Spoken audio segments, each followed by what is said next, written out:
उतना भी मैं कोशिश करती थी, लेकिन धीरे धीरे इम्प्रूव हुआ और मतलब इस बार मेरे 690 आया। बढ़िया। आपने कौन सी ऐसी चीज़ फिगर आउट करी हर टेस्ट में, जैसे आपके 550 नंबर आ रहे हैं, तो उस टाइम पे एक टाइम तो बुरा लगता ही है कि यार बहुत कम स्कोर आया। उस टाइम पे आप कैसे अपनी पूरी एनर्जी को कंसोलिडेट मतलब करके आगे पहले बढ़ते थे? जब मैं स्टार्टिंग में प्रिपरेशन शुरू करती थी, मैं जैसे कॉन्सेप्ट को नहीं समझती थी, मुझे लगता था कि फॉर्मूला याद कर लिया फिर क्वेश्चन सॉल्व हो जा रहा है, तो मैं उसी पे ध्यान देती थी। लेकिन धीरे धीरे प्रिपरेशन के दौरान मुझे समझ आया कि नहीं, कॉन्सेप्ट समझना बहुत जरूरी है। और धीरे धीरे जब कॉन्सेप्ट समझा तो फिर मतलब टेस्ट में मार्क इम्प्रूव होने लगे। आप कितने टेस्ट देते थे ऑन एन एवरेज एक साल? मैं पीडब्ल्यू में जितने भी टेस्ट हुए मैं सारे टेस्ट दी थी, पार्ट वाइज फुल लेंथ हाँ, सब टेस्ट पूरा। आपने दिए? ऑनलाइन के जितने टेस्ट? हाँ, और एंड की जो टेस्ट यूज होती थी कुछ सारी? भी नहीं सब छोड़ा कुछ? मैंने। और हर टेस्ट का एनालिसिस करते थे हाँ। कि यहाँ यहाँ गड़बड़ है। मैं डायरेक्ट नोट करती थी चेक। और आपका लास्ट ईयर से इस ईयर का जंप कितना था, मतलब लास्ट ईयर आपके कितने मार्क्स थे मैंने अटेम्प्ट किए? लास्ट ईयर आए थे मेरे 620, ओके, लेकिन मतलब ओवरऑल फीलिंग गलत हो गया था, इसलिए इस पे भी ध्यान देना बहुत जरूरी है कि बबल्स गलत ना करें। करेक्ट। इसके वजह से मेरे गलत हो गए थे तो 595 हो गया।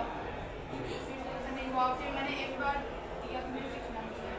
और आपके बहुत अच्छे मार्क्स हैं इस बार, और आपको बहुत डिसेंट कॉलेज मिला, so you will become a very very very good doctor, because आपके अंदर वो कॉन्फिडेंस है प्लस आपके अंदर वो पेशेंस है, मतलब यू हैव दैट हम भी ज़ील। कुछ बहुत जरूरी है। करेक्ट, क्योंकि आपने बताया कि आपके मल्टीपल ड्रॉप्स हुए अभी तक, तो आप वो जर्नी बताना चाहेंगे कि आपने जब पहली बार एग्जाम दिया तो कितने मार्क्स थे, किस तरीके से इम्प्रूव हुए?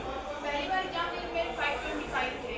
मतलब पहले मैं टेस्ट का एनालिसिस नहीं करती थी, और सर पढ़ाते थे वो बोलते भी थे कि टेस्ट का एनालिसिस बहुत करना जरूरी है। आप कितना भी पढ़ लो, अगर टेस्ट का एनालिसिस नहीं करो कुछ भी पढ़ने का कोई मतलब ही नहीं है। और मैं करती थी लेकिन उतना मन से नहीं करती थी टेस्ट का एनालिसिस, लेकिन धीरे धीरे जैसे दो ड्रॉप हो गया तो फिर को बहुत बुरा कि नहीं इस बार करना है, इसलिए मैं इस बार टेस्ट एनालिसिस बहुत अच्छी हुई। तो अगर टेस्ट एनालिसिस आप अच्छे भी करेंगे तो मतलब फाइनली आप कुछ हो जाएंगे, मतलब जब आप क्लियर कर सकते हैं। तो 525 के बाद आपने जंप किया 595 तक एंड देन 690, मतलब लास्ट टाइम आपने 100 नंबर का जंप मारा है, तो एक बहुत बड़ा जंप अगर देखा जाए तो। अगर किसी बच्चे को कहा जाए कि 200 से 400 पे जंप करना है तो दैट्स वेरी इजी, अगर आपके फंडामेंटल्स ठीक ठाक भी हो जाए, आप कुछ चीज़ें रटते हुए चले जाए तो वो जंप पॉसिबल है। और मतलब क्लास अगर आप कर लेते हो तो फिर इधर उधर की किताब वगैरह करने की जरूरत ही नहीं है, क्योंकि वो मोर देन एनफ है, आप उसको कर ले। और डीपीपी अगर आप नहीं भी करते तो भी चलेगा, क्योंकि एमआर करते जो फिजिक्स के नोट्स हैं उनका क्लास नोट भी बहुत है, मतलब आप उतना भी अगर हो जाता उतना हो भी नहीं पाता है किसी स्टूडेंट पे, अगर हो जाए तो फिर अगर मतलब कहीं पे भी क्वेश्चन आपको करने की जरूरत नहीं है। आप ऑन एन एवरेज कितने क्वेश्चन सॉल्व करते थे फिजिक्स में, केमिस्ट्री में पर चैप्टर? पर मतलब क्लास में जितने कराते थे मैं उसको वापस से करती थी और डीपीपी करती थी और टेस्ट देती थी। मतलब डीपीपी और टेस्ट में एवरेज कितने क्वेश्चन होते हैं फिजिक्स के डीपीपी में? और फिजिक्स की डीपीपी कभी मतलब 20 या फिर 25, और एमआर अलग से भी देते थे, कभी 85 या 90 क्वेश्चन भी दे देते थे पर चैप्टर। मतलब एवरेज देखा जाए तो आपने 150-200 क्वेश्चन पर चैप्टर ओवरऑल कर लिया टेस्ट में सब कुछ मिला के? बायो में तो अधिक ही होता है। और बायो में आपकी स्ट्रेटजी क्या रहती थी, आपने एनसीईआरटी को कितनी बार रिवाइज किया ओवरऑल? एनसीईआरटी में बहुत बार किया है, मतलब नंबर भी याद है कि नंबर नहीं याद है, मतलब बहुत ही बार।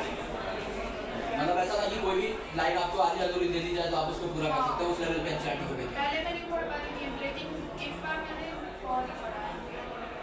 और लोगों को आप क्या सलाह देंगे जो आपके जूनियर्स हैं जो अभी तैयारी कर रहे हैं, कि 2-3 ऐसे पॉइंट्स एकदम क्रक्स पॉइंट्स कि ये तो आपकी तैयारी के एलिमेंट्स होने ही होने चाहिए?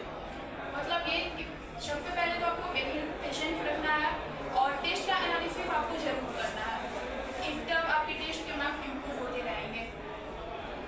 और पेरेंट्स का सहयोग भी आपके लिए हाँ, बहुत पेरेंट्स का जरूरी था? सपोर्ट भी बहुत जरूरी, मेरे घर में फैमिली का सपोर्ट बहुत था, दीदी भैया और मतलब छोटा भाई भी, उसका भी, और पिताजी सबका पता डॉक्टर बनना तो मतलब मेरे चाचा ही बोलेगा कि तुम्हें डॉक्टर बनना है। और नीट क्या होता है ये तो पहले मुझे पता भी नहीं था, फिर मेरे बड़े भैया बताए कि मतलब नीट की तैयारी करो, तुम डॉक्टर मतलब बनते नीट की प्रिपरेशन करके, तब मतलब मुझे पता चला कि नीट की प्रिपरेशन और डॉक्टर।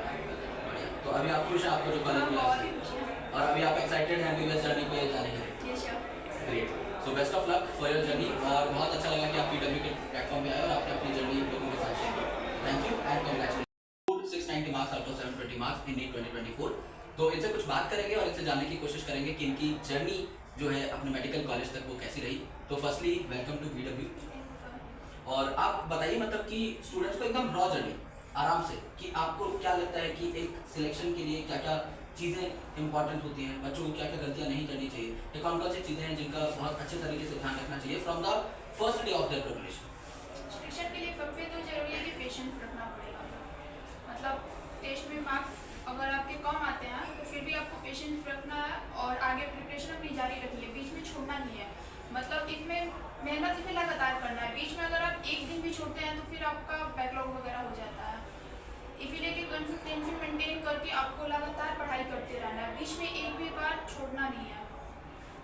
और सब्जेक्ट के अलावा जो भी आपका मतलब सब्जेक्ट वीक है आप उस पर ज़्यादा फोकस कर सकते हैं, और जो आपका सही है आप उस पर थोड़ा कम भी फोकस करेंगे तो वो आपका चलेगा।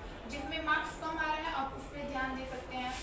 मैंने जैसे टेस्ट में अगर मेरे मार्क्स कम आते थे तो मैं मतलब कभी तो रोना भी आता था और मैं रो भी लेती थी अकेले में, लेकिन ऐसा नहीं था कि मैं छोड़ती नहीं थी, मुझे था कि मुझे नहीं करना है। और घर वालों को भी यही था कि ये कर लेगी, और मतलब उनका भी पूरा सपोर्ट था फैमिली वालों का। और मैं टेस्ट में मार्क्स कम आते थे, जो क्वेश्चन उसमें नहीं होता था मैं उसको जरूर नोट करती।